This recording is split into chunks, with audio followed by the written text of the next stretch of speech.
So today's topic of discussion is sadness, depression, and grief. So till now we have been talking about many different emotions, understanding all of these emotions in depth. We have talked about guilt, shame, anger, and how all of these things play out in our lives. We have explored these areas in a lot of depth, right? We have talked about anxiety, how to handle daily life worry and stress. So today we are going to dig deeper into the emotions of sadness, depression, and grief. Why I chose these three things together is because a lot of times these words are used interchangeably. However, they could mean very different things, right? So a lot of times we very casually say that I'm feeling very depressed and I'm feeling, it's very depressive.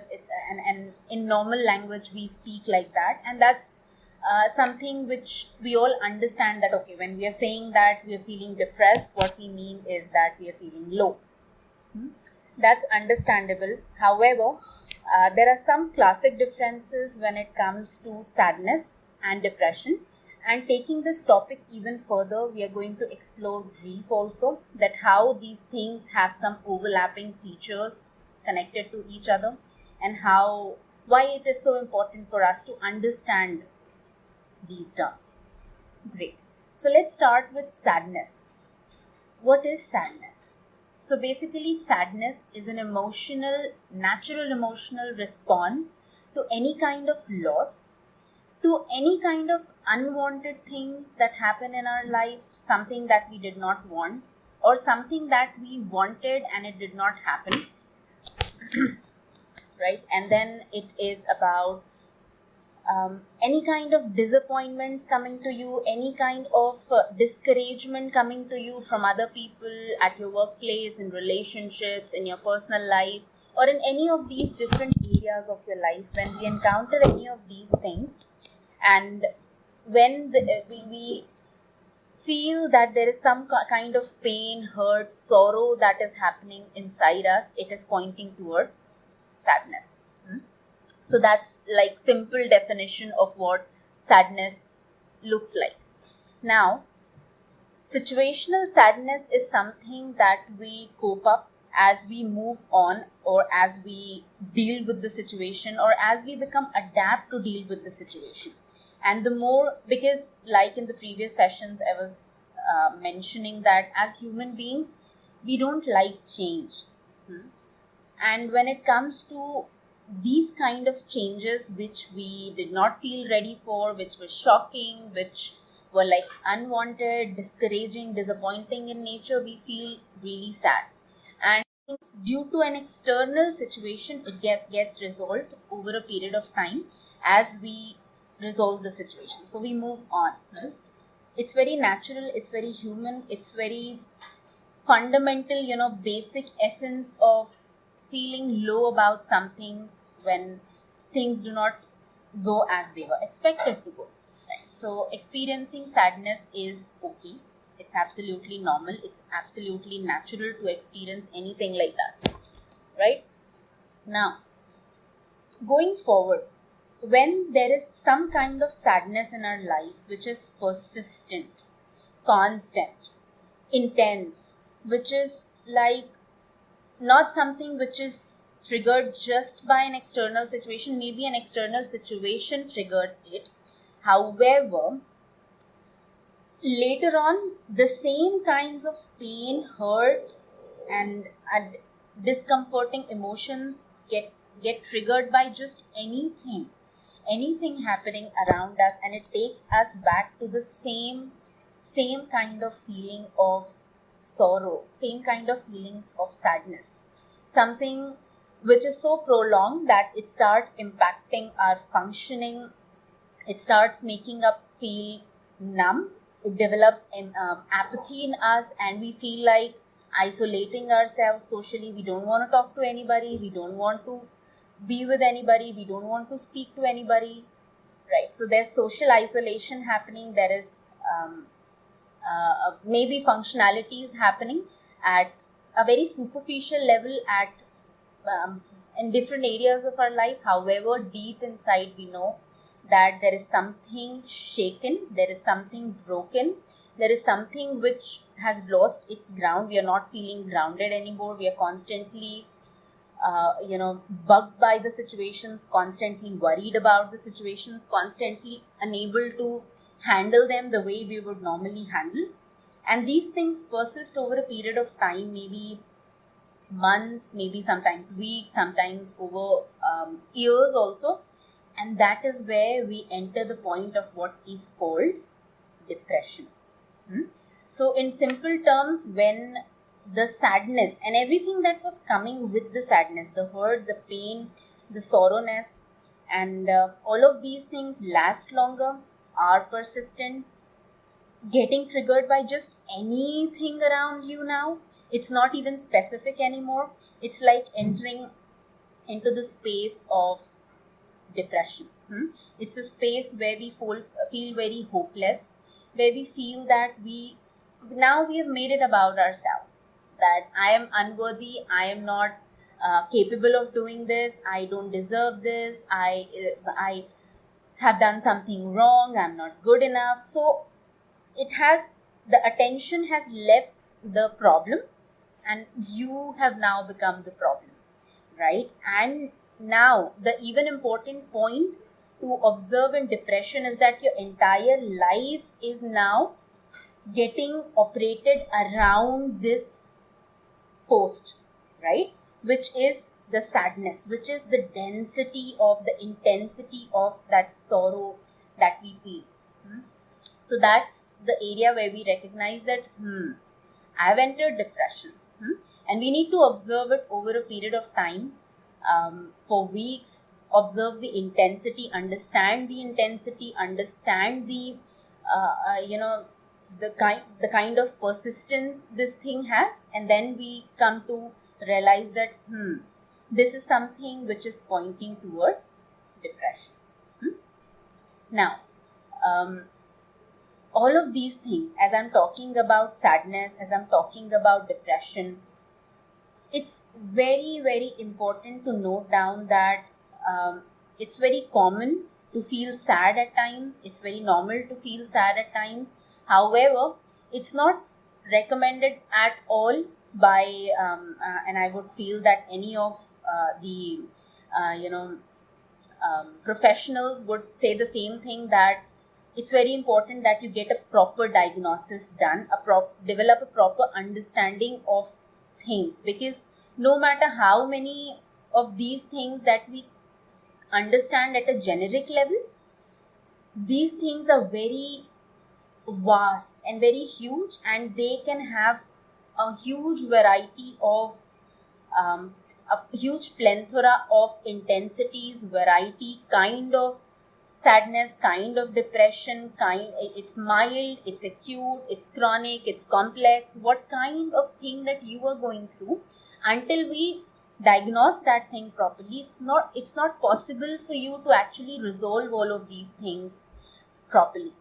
So DIY is not something which is recommended when you have entered, especially the phase where it has started becoming more depressive. So that's that. There is no way, at least I can say, that I have till now not figured out any way to define these things. We all are unique individuals. Of course, there are some similarities. We can point out like 10, 20 points. Let's suppose I'm somebody who's going through depression, or anybody here on the call, you are somebody going through depression. There will be similarities. There will be things which are similar in nature. But there is no one way to feel sad. There is no one way to go through depression.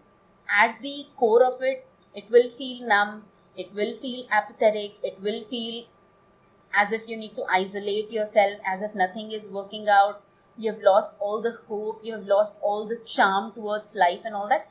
Common points are gonna be there.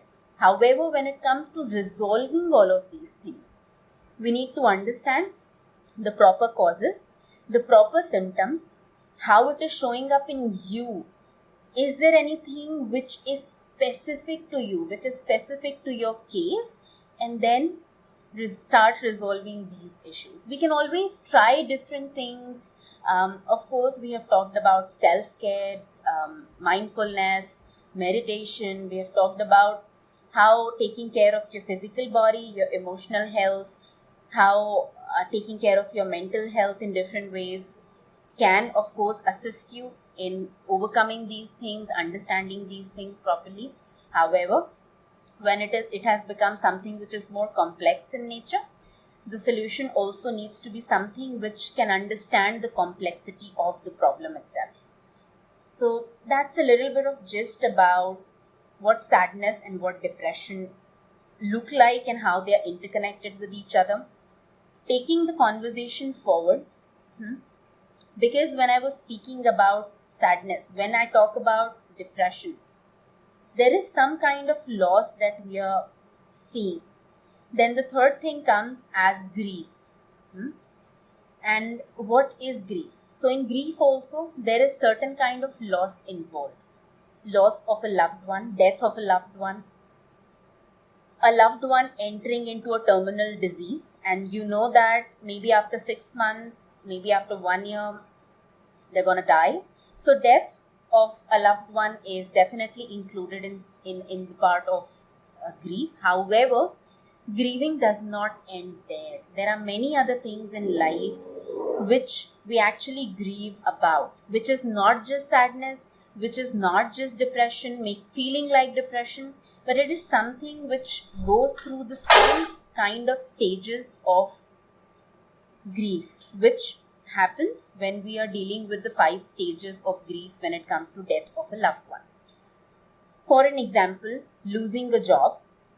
Let's suppose you have been into a job that you love and you have been enjoying it a lot, and suddenly you lose it, and it comes up with a big shocking thing, as if how could this happen to me? Or maybe there's a relationship that you've had, and that relationship went on for months or years, let's suppose, and then it ends. Loss of a relationship, loss of a job, loss of a dream. Let's suppose you wanted to be a cricket player, right? And then you lose one of your legs. You cannot play cricket anymore. That involves grieving. Or maybe something happens to you. There was an exam that you had to give, which you realize that due to certain conditions you cannot pass. Grief comes along with it. All of these things cause a certain kind of grief, and the kind of things that we observe while grieving all of these things, they're similar to the stages of losing a loved one. So when we talk about grief, we are talking about all of these things. Now, there are some overlaps, like I said in the beginning. In sadness, in depression, in grief, there are some overlaps that happen. Sadness is common in all of these. However, the kind of sadness that we experience while going through depression is very different, and the kind of sadness we feel while going through grief is also very different. So, when it comes to grief versus depression, all of these points that come up as a part of you feeling sad, you feeling sorrow, that kind of pain in your life, all of these things happen. Maybe you enter into a phase where you want to socially isolate yourself, or you don't want to, or you want somebody to comfort you. Grief is not a one-way thing for any of us. It is something which is very different for different people. However, there are some classic differences when it comes to grieving over something versus feeling depressive. One common thing about grieving as well as feeling sad, just sad, right? Not entering the depressive stage. That one major similarity is that both of these, grief as well as any kind of sadness in life, situational sadness in life, both are focused externally. Both are externally. Their locus of operation is external in nature. Now, the similarities between grief and depression are that both of them are very intense. both of them are something which we can usually not um, interpret just right away. We cannot just say that I'm feeling sad, because when it comes to depression, there are so many different emotions that come along with it. And the same way it happens with grief, because there are different stages of grief, and none of them, although when I talk about the stages of grief later on, we will see that these are not linear stages. They can differ from people to people. It can happen in different mixes. It can another one can come before the first one, so on and so forth, right? The key differences between grief and depression is that there is an identifiable loss when it comes to grief, something that has happened in your life. But when it comes to depression, the cause, the main loss cannot be identified so quickly, and we can say that, oh, this is why I feel depressed. So one thing starts it, however the cause is full of it's like a cluster. Another thing which comes as a difference between grief and depression is that in grieving, the loss, the focus is outside. However, in depression, the focus is inside. So when it comes to you grieving something, it is like an intense kind of sadness coming in. However, when it comes to depression, the entire focus comes onto self. The self-esteem is not shaken when it comes to grief. However, when it comes to depression, the self-esteem itself is shaken. The worthiness, the person starts questioning their worthiness. They start questioning their reasons for existence. Both of these can include suicidal thoughts as well. However, in grieving, these thoughts come up because life no longer makes meaning for you without this person, or you may even want to reunite with this person if you die. That's how a lot of people feel. However, when it comes to depression, the kind of suicidal thoughts that come into picture is because I couldn't do this, I couldn't achieve this. So a lot of sentences here starts with I. When it comes to grieving, there are a lot of symptoms that come and go. They are very fluctuating in nature, the physical ones, emotional ones. Physically, you may be going through some sore in your body, some kind of headache, some kind of pain.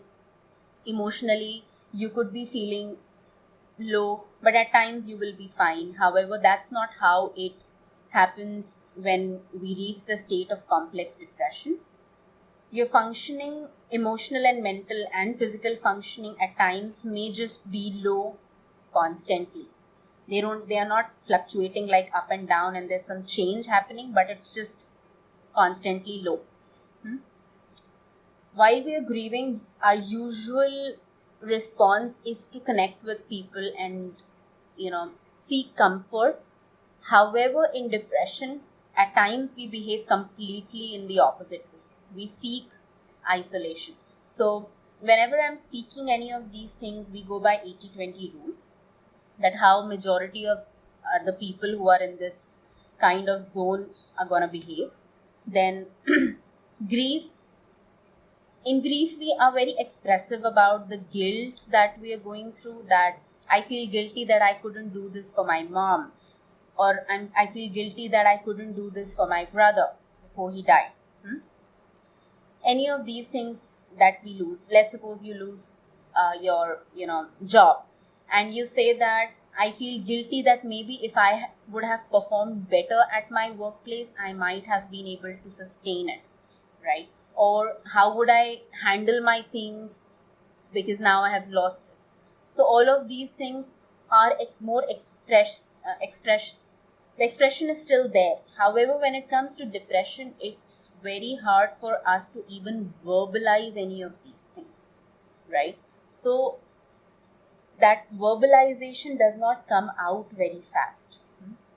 It's like you don't know how to express this out. You don't know how to put this forward. So those are some of the key differences when it comes to grief and depression.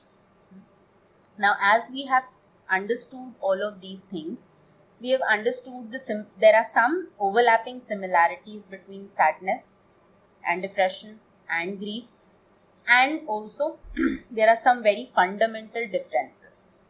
So before we label ourselves as I'm going through depression, I'm going through all of these things, it's very important that we understand that what is it exactly that we are going through, so that we can resolve what we are going through. And that's why it is very important for us to understand the things which any of these emotional states or things that we experience in life, what they actually mean, right? Because maybe you go to somebody and you just start your thing like, I'm going through depression, right? And the person, if they are not a professional, they would be like, oh, you're suffering through a mental disorder, you're suffering through this, you're suffering through that. Or maybe that's not the case. Maybe it is just something which is situational, and if you resolve the root of it, just the one thread which has gone sore currently, maybe this would just go away, right? So it's very crucial. Now, let's also talk about a little bit on the side of the stages of grief. So basically, there are 5 stages of grief that we talk about. The first one being denial, where we where we completely wish to deny that something like this has even happened. Hmm? Is it even true? Maybe somebody got a terminal disease, some loved one of yours. So you start questioning, has that even happened? I don't think this has actually happened. I don't think this is actually happening. Right? So there's denial, that's the first thing that comes into picture, kind of actual shocker. Hmm? Then we move to the next stage, which is the stage of anger. Hmm? This anger is like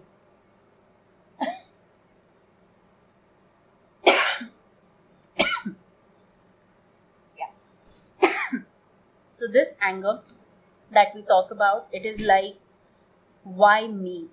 Why does this have to happen with me? Hmm? What have I done to deserve this? So a lot of questions come around, why me? Why my life? My life sucks. Why this happens to me only, right?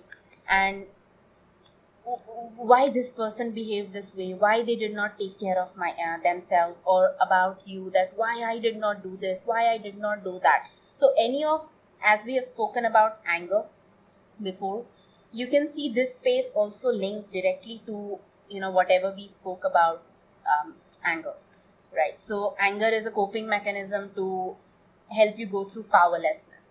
So you are experiencing a lot of powerlessness in this situation, and now through anger you're trying to cope up with it in the first instance, that there's something that should be done, there's something that can be done.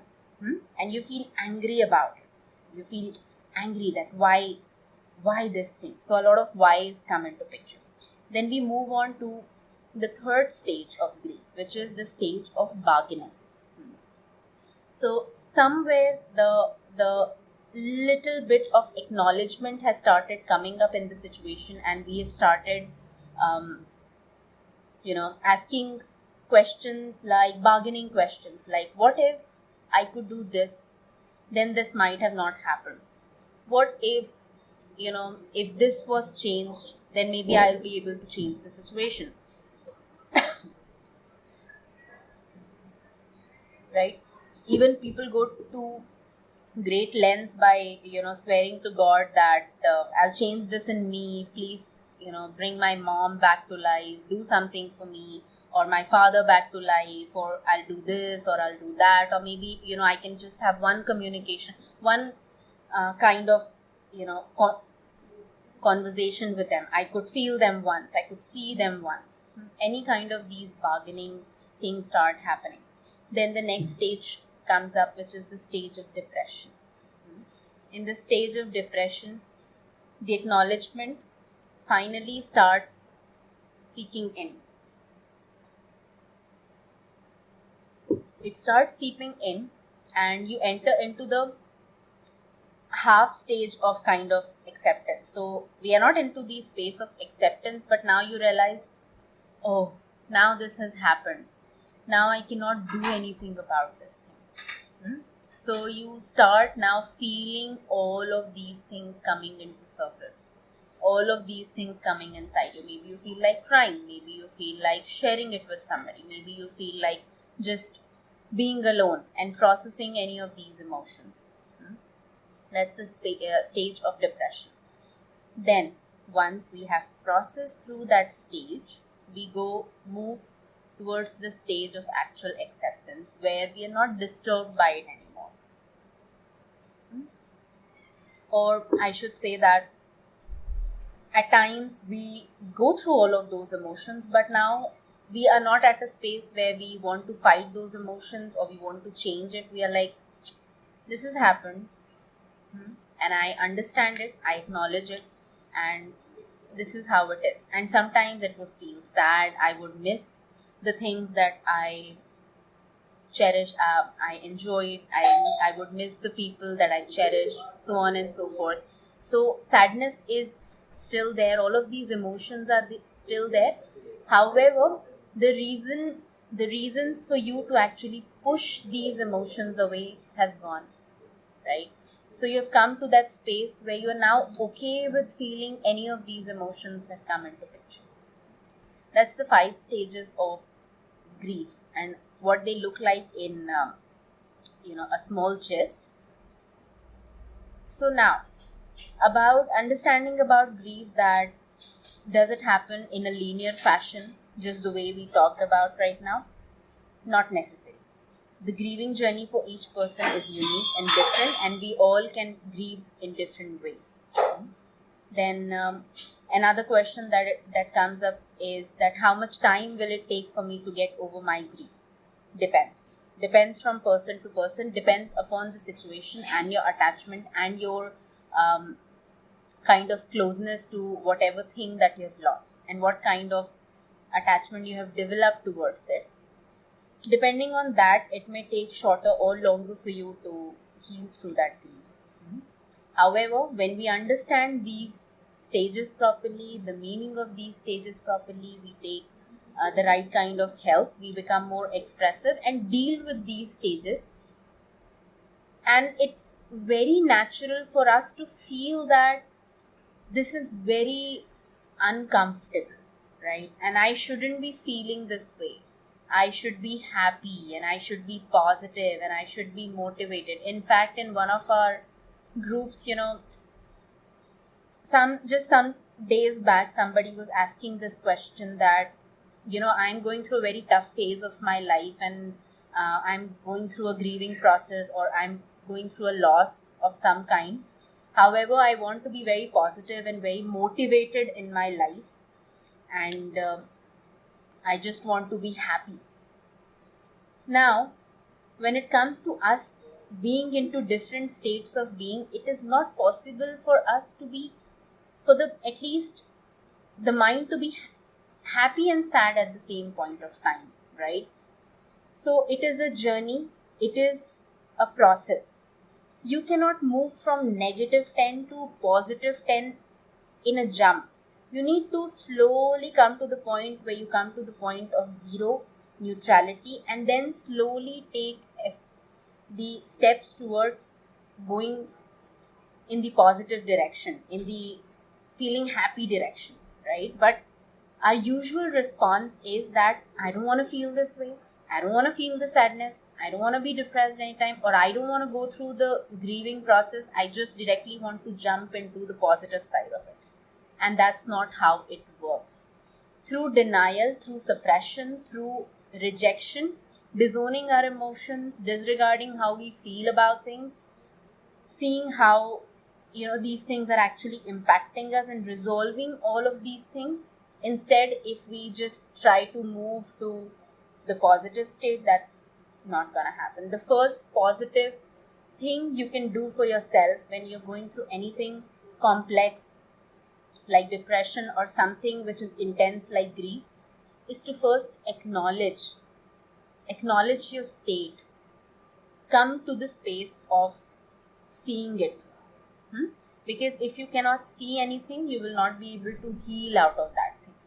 So to heal that, you first need to come to the space where you're willing to open your eyes and see this thing, what is happening. And I will not say that it's very easy to pass through these stages, and it's not something which is gonna make you feel so elevated and nice and all that. However, it is something which is going to take you out of this thing. When we deny, reject, disown, disregard, do not acknowledge these things, they have long-term repercussions. We may be able to figure out some ways to temporarily feel happy and positive and all that. However, the long-term physical, emotional, mental impact would be really hazardous, can be very dangerous. And now the thing is that a lot of times the way we see all of these things, the way we see, we have the kind of viewpoints toward depression that, oh, don't talk about it, it's a mental disorder, it's a mental illness. We don't behave the same way when it comes to a physical illness, right? And we keep suppressing it because it's not very acceptable in people around us. The same way goes for grief. A lot of times we feel very judged to express our grief in our own way. We all need to be free to express our grief in the way it comes for us. When we don't deal it with this way and just keep ourselves busy, keep ourselves running and chasing things and moving around in life, then what happens usually is that we don't realize it. We put all of these things inside a black box, keep them inside a corner of our heart. However, all of these things keep running our lives. They don't go away. I've met a lot of people, and in fact, I am myself an example of this thing. So when I lost my dad, I did not grieve because I felt that crying is weak. You shouldn't cry. Over many years, over a long period of time, I came to realize this thing that I had not grieved his death. So I took out some time. I went into that direction. It was genuinely impacting my life. So I sat down. I went through the process of healing through this kind of grief that I was going through. And that was very important for me to actually come in peace with it. So that's like something we all need to be aware of, that where am I, what are the things I'm feeling, how is this impacting my life. I'm not saying that any of these tools and techniques and practices that you have, that you do on the side to make yourself feel positive and good and all that, you need to stop that. You continue all of these things, but all of them need to be used from the level to come out of these things by processing these things, not to escape these things, right? However, most of the people use any of these things just to escape the feelings of sadness or what actually is happening while going through a depression or grieving. So that awareness needs to come and that work needs to happen so that we can free ourselves from the baggage. Another important point when it comes to depression, it is something which is very much linked to suppressed emotions, trapped emotions in the body, in the mind, in the psyche. So when the sadness starts becoming depression, it means that you have a big baggage. And now you even have lost triggers that can be counted and named to bring you in that state. This state is it's so prolonged that this has kind of become very normal to your body, to your psyche, and it's kind of it has absorbed it in all different ways, in all different segments, in all different areas and directions in life, right? So that's why it's important to identify the exact not the exact, that would be a wrong thing to say, but at least coming to the point where you can start your journey, right? And over a period of time, we navigate through this journey and go forward and identify more things for ourselves. However, the starting point is very, very important.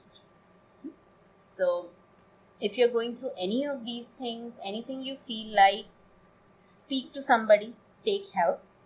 That's my message all the time to all of you.